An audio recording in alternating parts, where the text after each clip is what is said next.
Before we proceed, I would like to introduce my group member. First, we have Muhammad Ashraf IZUDDIN. Second is Nur Fatin AMIRA. Third is Fathimah Az-zahraa, which is me. Next is Muhammad ILMAN AKMAL. And last is Nur DINIE. Pawnbroking is a type of secure money lending practiced by pawn shop in the traditional pawnbroking system. It has proven to be a quick source of short-term cash borrowing.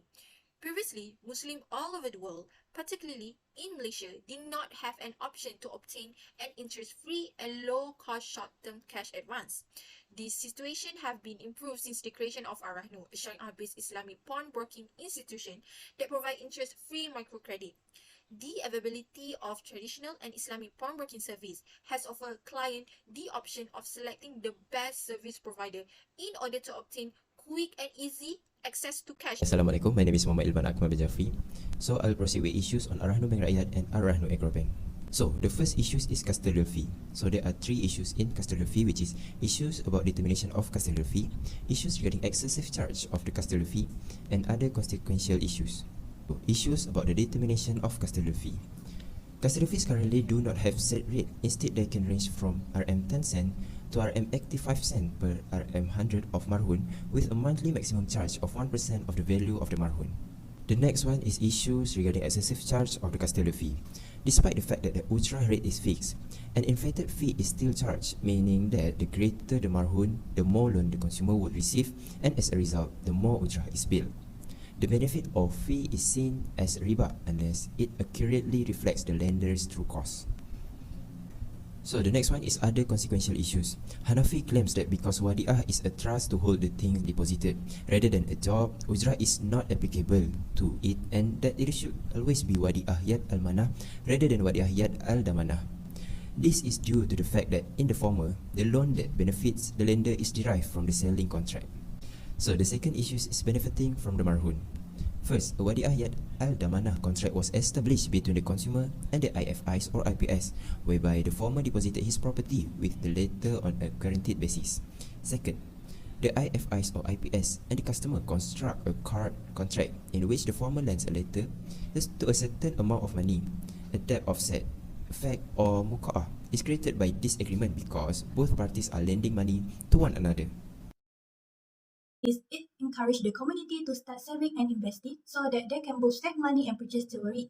As buying and selling gold is one of the types of long-term investment, the value will remain constant because the assigned goods are made of gold and changes in the price of gold will be unpredictable. More people will be encouraged to use Ar-Rahnu rather than the typical pawn shop as a result.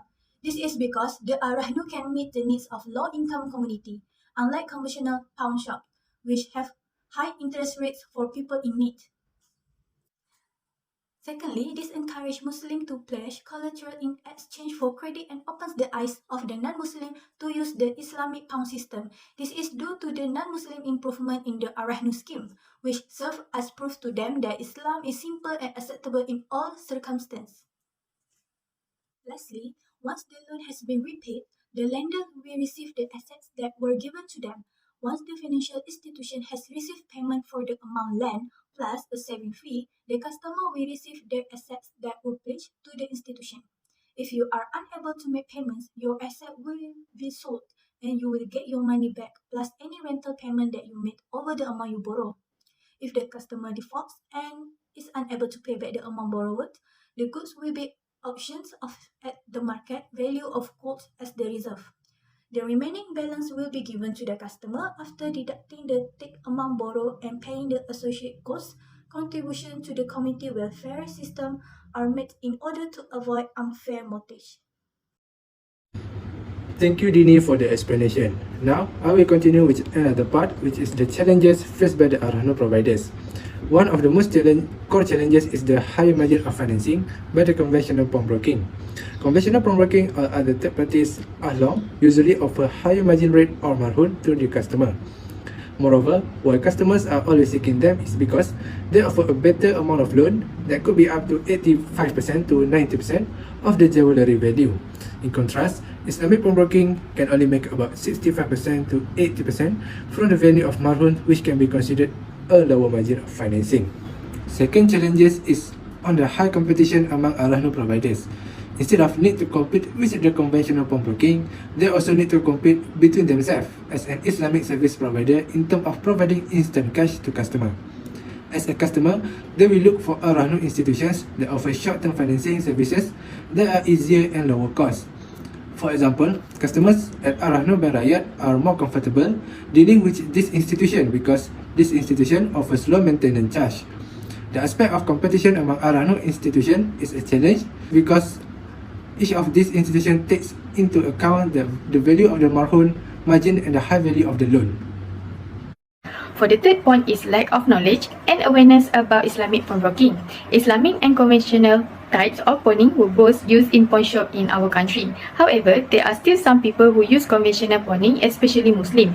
Other than that, most customers are reluctant to use Islamic pawn shop services because they believe that these goods are intended for and small businesses.